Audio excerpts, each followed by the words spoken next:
Bom, estamos no intervalo de uma minissérie chamada Verdadeiros Tesouros. Semana passada, o pastor Diego nos ministrou a respeito do trabalho. E nesse domingo nós vamos falar um pouco sobre família. Eu peço que você abra, então, a sua Bíblia, o livro de Deuteronômio, capítulo 6. Nós vamos ler do versículo 4 até o versículo 9, mas também se você quiser acompanhar, vai aparecer aqui no telão também, tá bom?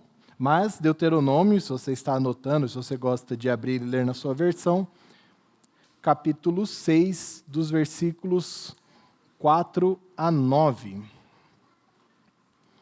Eu vou ler na versão NVI, que vai dizer assim: Ouça, ó Israel, o Senhor, o nosso Deus, é o único Senhor. Ame o Senhor, seu Deus, de todo o seu coração, de toda a sua alma e de todas as suas forças. Que todas essas palavras que hoje lhe ordeno estejam em seu coração. Ensine-as com persistência aos seus filhos. Converse sobre elas quando estiver sentado, quando estiver andando pelo caminho, quando se deitar, quando se levantar. Amarre-as como sinal nos braços e prenda-as na testa. Escreva-as nos batentes das portas de sua casa e em seus portões. Vamos fechar os nossos olhos, vamos orar. Senhor, muito obrigado porque o Senhor nos trouxe até aqui. Muito obrigado por esse tempo, Pai, de louvor que tivemos. Obrigado também por agora, pelo momento da palavra. Eu peço que o Teu Santo Espírito nos ajude a retermos aquilo que o Senhor tem para nós nesta noite. Que em nome de Jesus o Senhor use a minha vida, não pelaquilo que eu sou, mas pelaquilo que o Senhor é. Que em nome de Jesus nós possamos aprender sobre família esta noite, para a honra e glória do Teu nome. Amém. Esse texto que eu li, ele é conhecido como Shema, ou Shema Israel, que é talvez a declaração de fé mais importante do povo de Israel ali no Antigo Testamento. Eles oravam isso diariamente. Mas há uma parte, um trecho que eu quero destacar, que é o versículo 7, que vai dizer assim: Ensine-as com persistência aos seus filhos, converse sobre elas quando estiver sentado em casa, quando estiver andando pelo caminho, quando se deitar e quando se levantar. De todas as maneiras, de todas as formas, de todos os projetos que Deus poderia escolher para que a palavra dele fosse passada de geração a geração, ele escolhe a família. Por quê? E ele escolhe a família no sentido mais simples, na sua rotina mais diária. Ele fala, olha, você converse com os seus filhos quando estiver sentado em casa, à mesa, por exemplo, quando você estiver andando pelo caminho, quando você estiver caminhando com os seus filhos, quando se levantar e quando se deitar. Então, eu acredito que em qualquer cultura do mundo inteiro, todas as pessoas comem, todas as pessoas se deslocam em algum momento, todas as pessoas se levantam e se deitam. Então é nesse ambiente que Deus institui, que Deus nos ordena que nós transmitamos aos nossos filhos, aos nossos netos, às gerações, aquilo que nós aprendemos dele. E a razão disso é algo que é um conceito que teólogos, sociólogos vão chamar de célula máter, ou célula-mãe. É um núcleo original, vital e gerador de toda a sociedade. Uma vez que essa célula-mãe ela adoece, todo o corpo, no caso aqui, toda a sociedade, ela também começa a adoecer. E ela é tão importante que na nossa Constituição, na Constituição Federal do Brasil, vai dizer lá no capítulo 7, artigo 226, a família, base da sociedade, tem especial proteção do Estado. Por que o Estado, então, entende a necessidade do cuidado dessa família, dessa célula-mãe? Porque uma vez que ela adoece, todo mundo adoece. Então, a família reflete muito a sociedade. Famílias desestruturadas refletem numa sociedade desestruturada. Na teologia, a família ela é considerada essa célula-mãe porque ela é a primeira instituição criada por Deus. Quando Deus cria Adão e Eva, ele institui uma família. Antes disso, ele não criou um sistema econômico, ele não criou um governo. Ele cria um homem, uma mulher, e ele faz com que eles se relacionem. Então, toda a humanidade, toda a estrutura social, tudo aquilo que nós conhecemos hoje tem por sua origem a família. Essa célula-mãe, esse primeiro núcleo. E aí eu quero começar a refletir contigo através dessa pergunta. Então, se a família ela foi desenhada por Deus, se ela é um projeto de Deus, por que tantas casas, inclusive cristãs, estão desmoronando? Por que tantos casamentos de anos acabam? Além da razão óbvia do pecado, que você deve ter pensado aí, nós precisamos entender algo, o próprio conceito de família para a sociedade. Há muitos anos atrás, o casamento ele era um fator determinante para que a família continuasse a crescer, para que os bens fossem preservados. Então, muitas vezes, casamentos eram arranjados. Então, o pai e a mãe iam lá e pensavam, tá, a gente precisa, vamos ver quem vai casar com a nossa filha. Então, eram coisas arranjadas. Depois de um tempo, o casamento já passou a ser algo mais de uma paixão. Por exemplo, eu lembro da história dos meus avós, que tiveram que fugir para se casar, porque o pai da minha avó não queria que ela se casasse com um cara simples, igual o meu avô. Aquelas histórias lindas que a gente ouve, né? Mas para a sociedade de hoje, esse conceito de família ficou algo meio flutuante. Então, por exemplo, a sociedade vai considerar uma pessoa e um pet é uma família. A sociedade vai considerar, de repente, um casal que vive junto, que está amaziado há muitos anos, uma família. A sociedade, por exemplo, vai considerar como família pessoas do mesmo sexo que vivem um relacionamento embaixo de um mesmo teto.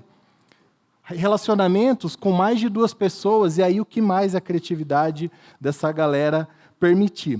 Mas você concorda comigo que esse conceito de família, isso que a gente entende como família, hoje está sujeito às paixões, está sujeito ao sentimento, à afinidade. Então, eu conheço alguém agora e por eu me dou bem com essa pessoa, nós vamos ficar junto, vamos morar junto, se der certo, beleza, se não der, está tudo certo.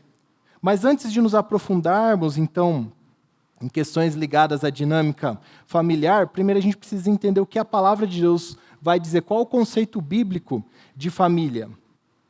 E para isso nós temos alguns pilares. Primeiro pilar, a família ela nasce no coração de Deus e não na cultura humana. Como eu já disse, não é uma simples associação, não é uma invenção da sociedade, mas sim algo que Deus criou, algo que nasce no coração de Deus. Gênesis 2, 24, você não precisa abrir, eu vou ler vários textos e você não precisa abrir, fica tranquilo.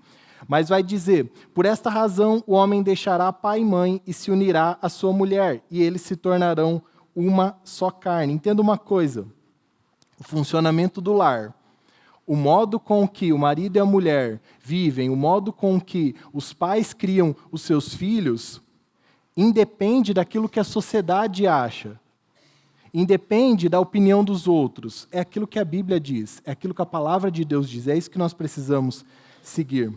Outro pilar, o casamento ele é uma aliança e não um contrato de negócios. Num contrato de negócio, muitas vezes você pode chegar e falar assim, olha, eu vou entrar com dinheiro, você entra com a tua expertise, a gente junta os dois aqui, monta essa empresa, a gente começa a trabalhar, se lá na frente não der certo, não der lucro, a gente separa e está tudo certo. No próprio contrato já está escrito, olha, você pode comprar a minha parte, ou eu posso comprar a sua parte, e assim vai. Não, o casamento não é isso. O casamento é uma aliança. É uma aliança onde os cônjuges vão dizer, olha, eu me entrego a você, eu vou cuidar de você, eu me entrego a você independente do que aconteça. É um mandamento de Deus. Mateus 19,6 vai dizer, assim eles já não são 2, mas sim uma só carne. Portanto, o que Deus uniu, ninguém separa. Então o casamento bíblico ele é baseado nisso, em 2 que se tornam um e ali vivem esse cuidado mútuo de sacrifício, de serviço um pelo outro também. Outro pilar, a família ela é um projeto de Deus. Deus ele cria o homem e a mulher com características diferentes. Ele cria o homem e a mulher para que eles possam se completar. Por isso eles não são iguais. E através dessa união, novas vidas são geradas. Através dessa união, uma comunidade cresce. Através dessa união, dá continuidade à história humana aqui na Terra. E esse era o alvo original de Deus. Gênesis 1, 27 e 28 vai dizer, criou Deus o homem à sua imagem, a imagem de Deus o criou, homem e mulher os criou. Deus os abençoou e lhes disse, sejam férteis e multipliquem-se, encham e subjuguem a terra, dominem sobre os peixes do mar, sobre as aves do céu, sobre todos os animais que se movem pela terra. vamos fazer uma pausa aqui. Esse é o projeto de Deus, esse é o plano perfeito de Deus para a família. Mas nós temos de concordar que as dores do mundo, que o luto, que situações que muitas vezes fogem do nosso controle, muitas vezes quebram esse formato de família. Por isso nós conhecemos famílias onde a mãe cria sozinho o seu filho, onde o pai cria sozinho, onde crianças órfãs são adotadas, onde crianças são criadas pelo avô, pela avó, pelo tio, pela tia, e está tudo certo. Deus abençoa, Deus cuida, Deus guarda esses também. Esses também são considerados famílias para Deus. Outro pilar nesse conceito bíblico de casamento é a relação entre pais e filhos.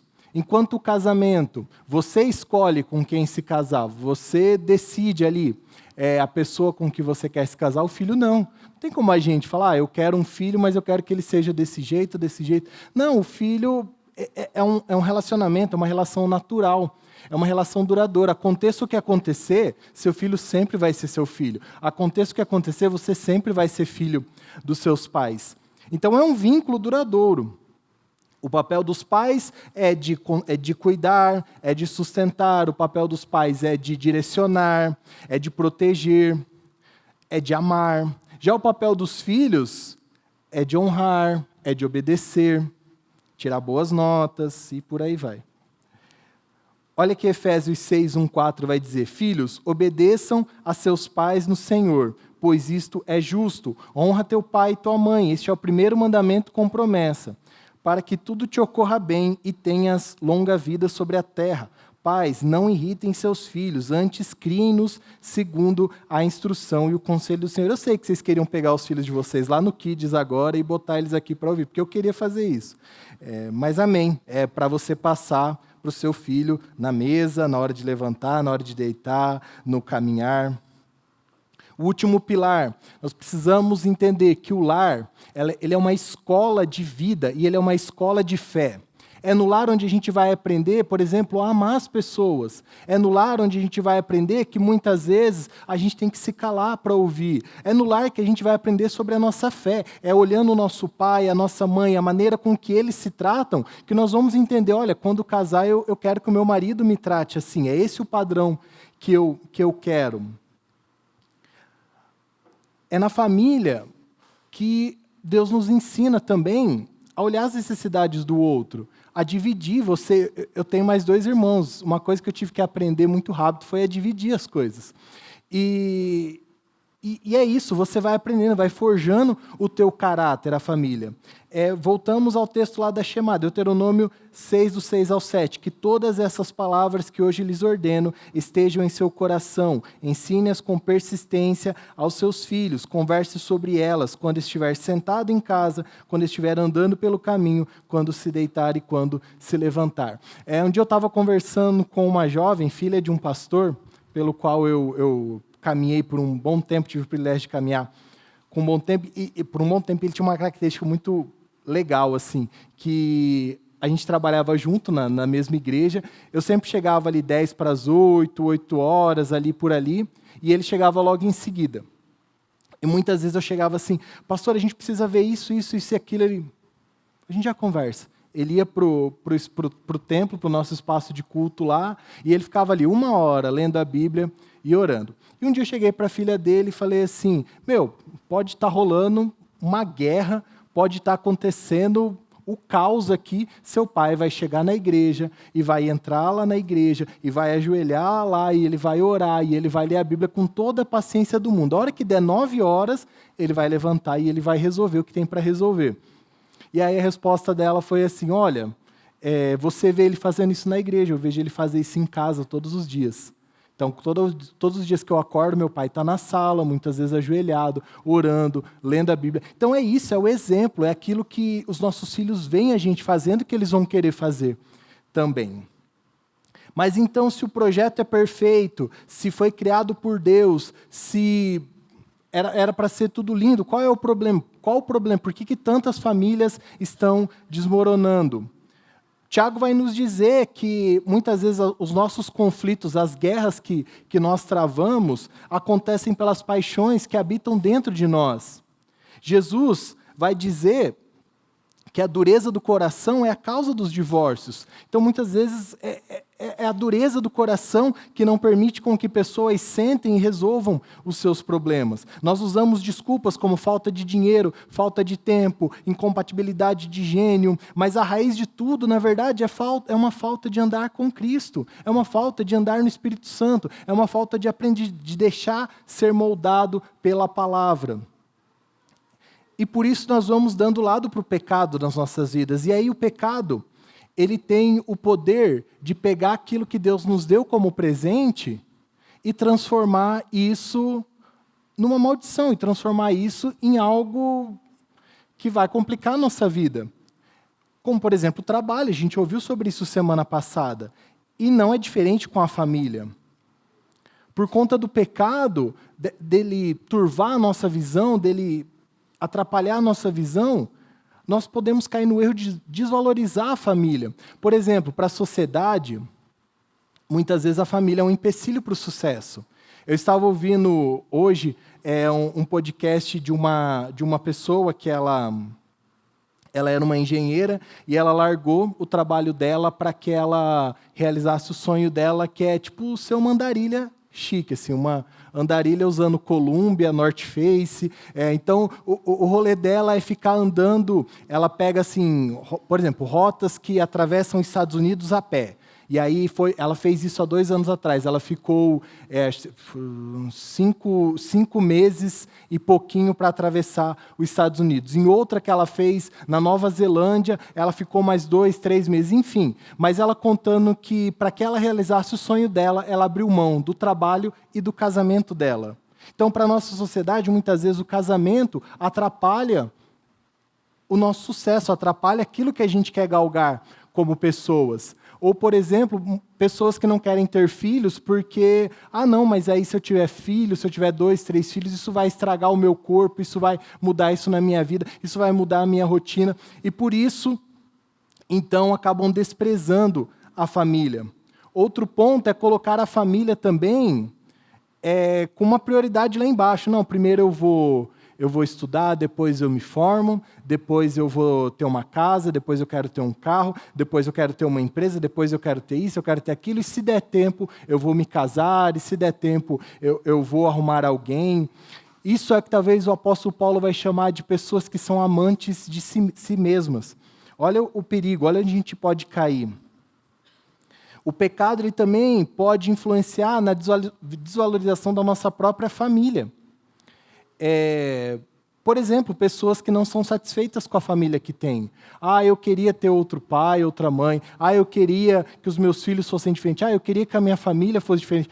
Eu queria acordar, abrir a janela do meu quarto, ter um rio passando assim. Aí eu vou para minha cozinha, tem um omelete de galinhas felizes assim me esperando, um suco natural. Eu queria uma família de comercial de margarina. Mas nós trabalhamos, nós temos filhos, nós temos os nossos compromissos. Então, sim, não dá.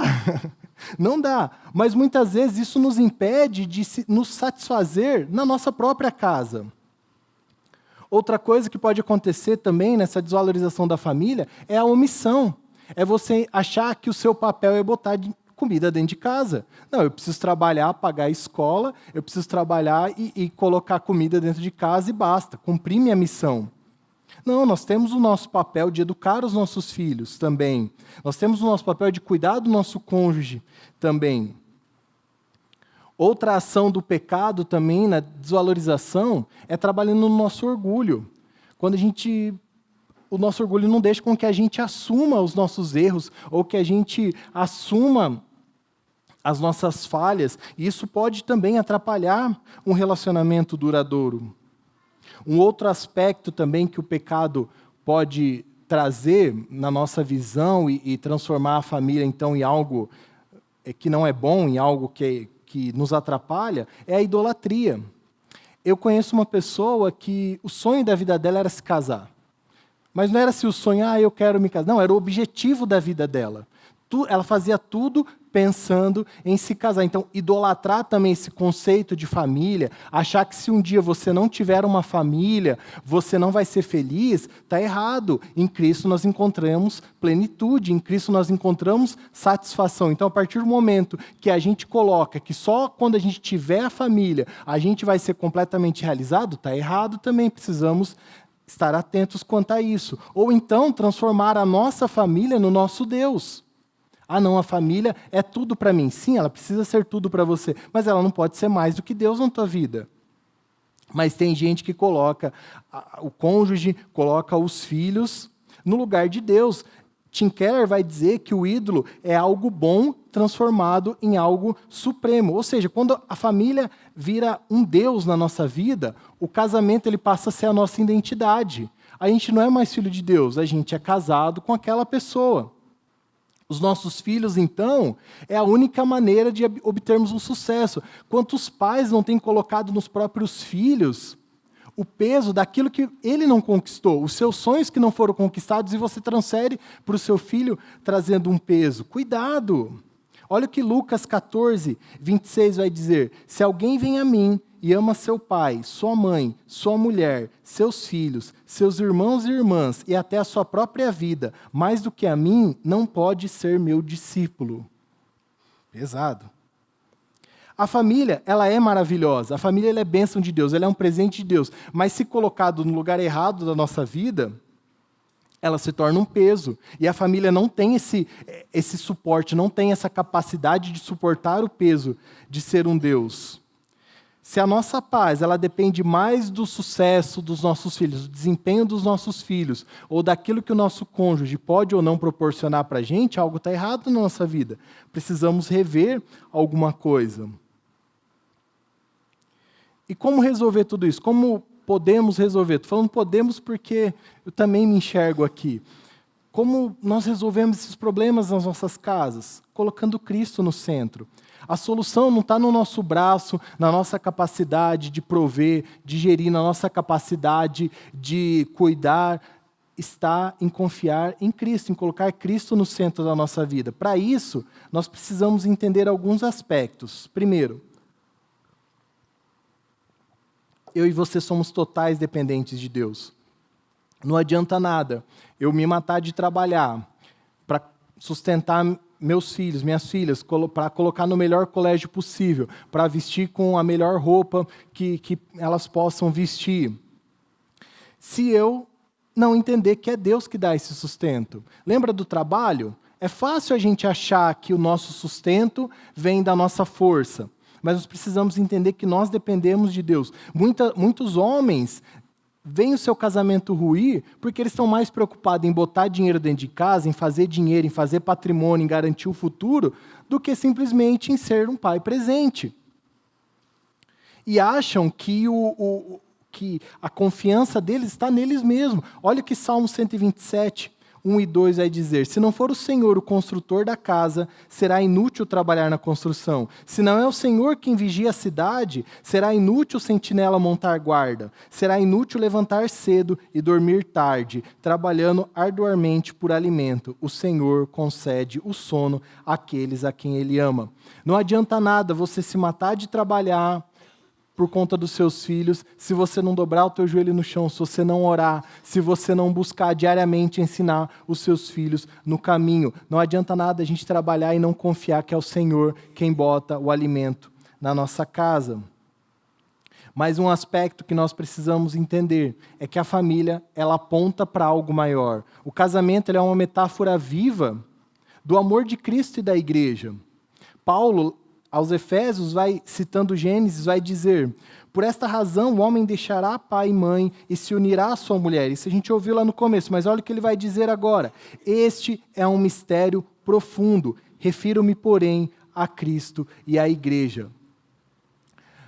Quando Jesus Cristo morre na cruz por mim e por você, a partir desse momento nós temos livre acesso a Deus e nós passamos a chamar de Pai. E nós dizemos que Jesus é o nosso irmão. Está vendo como tudo está ligado à família? A família é essa metáfora, é esse exemplo do nosso relacionamento com Deus também. Então, o objetivo final do casamento não é a felicidade própria, não é povoar a terra, não é você ganhar um prêmio de melhor pai do mundo, melhor mãe do mundo. O objetivo final é que, sendo o melhor pai, a melhor mãe do mundo, criando seus filhos, povoando a terra, mas criando filhos que entendam do Evangelho, filhos que vivam o Evangelho, você possa dizer, olha, a minha casa glorifica o Senhor. Esse é o objetivo final da família, é glorificar a Deus. Outro aspecto também que nós precisamos aprender é que em Jesus nós encontramos a família perfeita. Todos nós carregamos dores, todos nós carregamos frustrações, alguns abandonam uns mais, outros menos, mas de alguma forma a gente carrega dores. E muitas vezes a gente leva isso para o nosso relacionamento. Eu convivi com um rapaz, a gente trabalhou um tempo junto, que ele, durante a infância dele, o pai dele saiu de casa. E aí ele sempre falava assim, olha, quando eu tiver um filho, eu quero ter um filho só, mas eu vou dar tudo aquilo que o meu pai não me deu. É errado? Não é errado. Todos nós queremos dar as melhores coisas para os nossos filhos. O errado é a gente carregar esse peso nas costas, dizendo assim, olha, eu preciso ter a família perfeita, eu preciso que a minha família seja assim, eu preciso que seja assado, eu preciso que... Mas a gente carrega um peso à toa. Não existe uma família perfeita se não for a família de Jesus, a família que Jesus nos aponta. Olha que interessante, a beleza do Evangelho não está no fato de que quando nós vivemos um relacionamento com Deus, a partir do momento que Deus entra na nossa vida, Ele não pede assim, olha, eu quero a sua casa pronta para amanhã, eu quero que você resolva, eu quero que você se resolva, eu quero que você conserte isso para amanhã. Com o tempo, Ele vai nos moldando e Ele vai nos levando a resolver essas situações. Mas o Evangelho começa com Deus nos adotando, nos trazendo para a família dEle. Então, antes de sermos pais e mães perfeitos, nós precisamos ser filhos. Precisamos ouvir a voz do nosso Pai. Romanos 8,15 vai dizer, pois vocês não receberam o Espírito que os escravize para novamente temerem, mas receberam o Espírito que os torna filhos por adoção, pelo meio do qual clamamos, Abba, Pai. Antes de você carregar esse peso de querer ter uma família perfeita, lembre-se, você é um filho, ouça a voz do seu pai. E falando em família, nós precisamos também entender que a família de Jesus é a nossa família. Talvez, por algo que fuja daquilo, da tua capacidade, por algo que fuja da tua vontade, infelizmente você não vai ter uma família. Mas olha que interessante, quando nós somos adotados por Deus, nos tornamos filhos, nós ganhamos irmãos na fé. Esta é a nossa família. Esta é a família de Jesus. Um dia chegaram para Jesus e falaram, olha, seus irmãos e sua mãe estão lá fora, o senhor não vai atender? E Jesus disse assim, olha, minha mãe e meus irmãos são aqueles que acreditam no Evangelho, são aqueles que ouvem a palavra de Deus e praticam. Então, assim, independente do que aconteça na tua vida, independente do teu futuro, você tem uma família na fé. E talvez você esteja pensando, tá bom, mas e como que a gente aplica? Eu também estou pensando, como que a gente pode aplicar isso no nosso dia a dia? Primeiro, nós precisamos aprender a amar pessoas imperfeitas. Da mesma forma que Cristo nos amou da maneira que nós somos, nós precisamos olhar para quem está no nosso lar e amar assim como eles são. Lembre-se, o lar é o laboratório de amor, de graça, de compaixão. Outra aplicação, nós precisamos trocar o papel de juiz pelo de servo. Muitas vezes a gente só quer cobrar que os nossos filhos, que o nosso cônjuge atenda às nossas expectativas. Mas imite a Cristo, sirva. Outro fator também que a gente pode aplicar na nossa vida é dar o primeiro passo. Eu não sei vocês, uma vez eu ouvi de um casal que às vezes brigava e às vezes ficavam bicudos assim, e mal se falavam, né, e tal. Eu não sei se acontece na casa de vocês, em casa nunca aconteceu. Mas dê o primeiro passo, converse. Eu vou olhar para cá. Dê o primeiro passo, converse. Da mesma forma que Deus foi até você, que Deus te amou, que Ele se dirigiu até você, se dirija até essa pessoa, acerte a situação, não espere o sol abaixar, não espere o dia acabar para resolver os seus problemas. Seja quem dá o primeiro passo. Lembre-se que Deus foi ao seu encontro. Quebre o orgulho, vá, resolva. Não fique esperando uma ligação, não fique esperando uma mudança, não fique esperando um pedido de desculpa. Vá e resolva. Outro aspecto também, outra forma de aplicarmos, é criando espaço para a presença. Não só a presença de Deus, mas a nossa presença. Quando a minha família se converteu, eu tinha 4 para 5 anos, meus pais estavam praticamente se divorciando. A gente mudou, meu pai recebeu uma oferta de emprego, a gente mudou para uma cidade e a conversa deles era mais ou menos assim, olha, é a nossa única tentativa. Se não der certo, você volta para a casa dos seus pais com o Alisson, eu vou para outro lugar trabalhar. Enfim, essa é a nossa única tentativa. Mas, graças a Deus, o Evangelho entrou na minha casa e houve salvação também do casamento dos meus pais. Mas meus pais se converteram numa época legal, assim, que tudo era do capeta, que tudo... Então, assim, eu não assistia Power Rangers,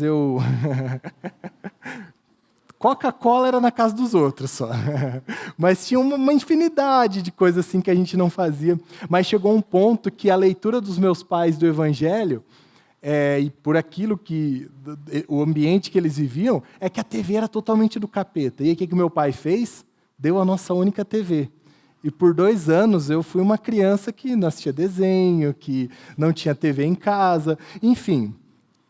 Eu podia ter usado isso lá no trauma, né? Mas eu não vou usar no trauma porque isso encaixa em outro lugar. Só que esse tempo que a gente ficou sem TV nos proporcionou noites em que a gente passava a noite assim jogando, a gente tinha uns joguinhos de perguntas bíblicas, de cartinhas assim, e cara, a gente ficava jogando e conversando. Eu era o terror das gincanas de escola bíblica dominical, assim, porque eu dominava as perguntas mais cabreiras, assim.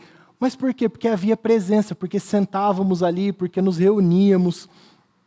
Lembra da chamar? Da espiritualidade, ela é transmitida no quê? Na mesa, no dia a dia, na rotina, no olhar no olho. Então, assim, tenham esses tempos de presença mesmo, de se reunir ao redor da mesa. E aí não é assim, muitas vezes a gente acha, não, vamos fazer algo diferente, vamos assistir um filme. Aí, não estou falando que isso já aconteceu, mas talvez tenha acontecido. Aí você bota um filme lá, as crianças estão assistindo, está o pai de um lado dormindo, a mãe já está meio assim. Não é isso. É intencional, é sentar, é olhar no olho, é brincar, é conversar. E isso vai te proporcionar coisas incríveis. Como, por exemplo, há alguns meses atrás, um dia estávamos sentados na mesa, almoçando durante a semana, sabe aquele almoço rápido que todo mundo come ali e tal, e cada um parte para suas atividades, enfim. E aí estávamos sentados assim, eu e a Su aqui, a Malu e a Chloe na nossa frente, e do mais absolutamente nada, a minha filha mais nova, a Chloe, que na época tinha 4 anos, me solta assim, estou cansada. Daí eu, cansada do quê, Chloe? Dela, estou cansada de procurar um marido.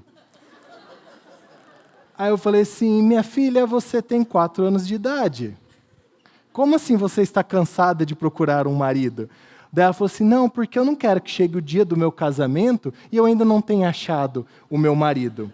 Aí eu falei, filha, deixa o papai te explicar uma coisa. Olha, um dia você vai conhecer um menino, um homem de Deus, vocês vão namorar, vocês vão primeiro se tornar amigos, vocês vão criar esse relacionamento do namoro, e aí vocês vão entender, olha, vamos casar, e aí vocês vão casar. Eu falei, mas fica tranquilo, porque tem pelo menos uns 30 anos para isso acontecer.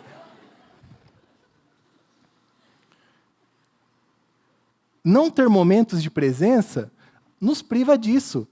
Se a gente não tivesse tido essa abertura para que ela perguntasse, talvez vocês iam ver a Chloe aí, procurando um marido. E isso não ia ser legal para uma filha de um pastor, né? Mas entendam, sejam intencionais com os seus filhos, sejam intencionais com os seus cônjuges. Por último, entenda que você não é o salvador da sua casa. Muitas vezes a gente acha que nós que vamos salvar os nossos filhos. Muitas vezes a gente olha para os nossos filhos como crentinhos, como pequenos crentes, como pessoas que já dominam o Evangelho, que já sabem os 5 solas, que já sabem o catecismo de cor. Mas o nosso papel como pais, o nosso papel é preparar os nossos filhos para o mundo. Nós não criamos os nossos filhos para nós mesmos, nós os criamos para o mundo. Então, o nosso papel é como um arqueiro que prepara uma flecha, que direciona ela, que prepara a sua ponta e depois a lança para o mundo. Esse é o nosso papel como pais. Os nossos filhos são de Deus, não são nossos. Em vez de olhá-los como pequenos cristãos, como convertidos, nós precisamos olhar os nossos filhos como pessoas que carecem da graça e da misericórdia de Deus, como pessoas que precisam ser evangelizadas diariamente.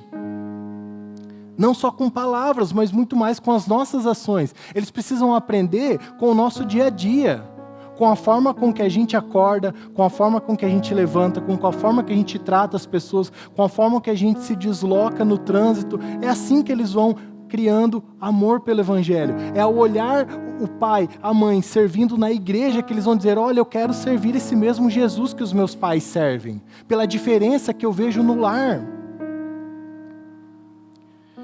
Quando a célula mother adoece, toda a sociedade começa a falecer. Quando a família é desprezada, ela deteriora. Quando a família é idolatrada, ela nos esmaga com o peso de queremos ter uma família perfeita. Mas quando Cristo ocupa o centro, ela encontra o seu propósito. Ela encontra o porquê dela existir.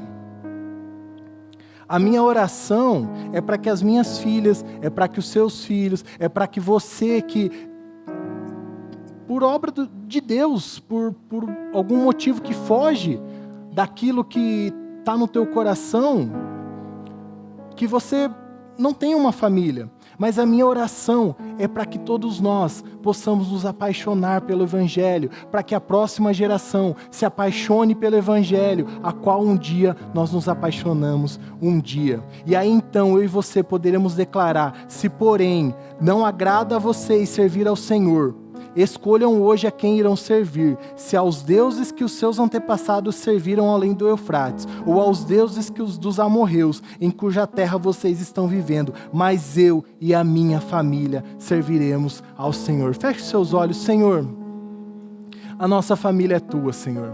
Senhor, os nossos filhos são teus. Senhor, não há nada que nós possamos fazer, a não ser, ó Deus, transmitir aquilo que o Senhor nos ensinou.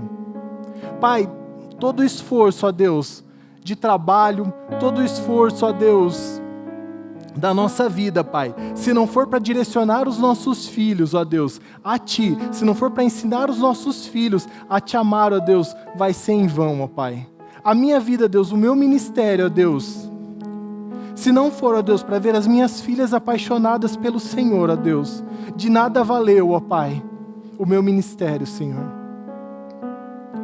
Pai, com o coração contrito, eu coloco, Pai, diante de Ti a minha vida, a vida dos meus irmãos aqui, te peço, nos ajuda, Senhor.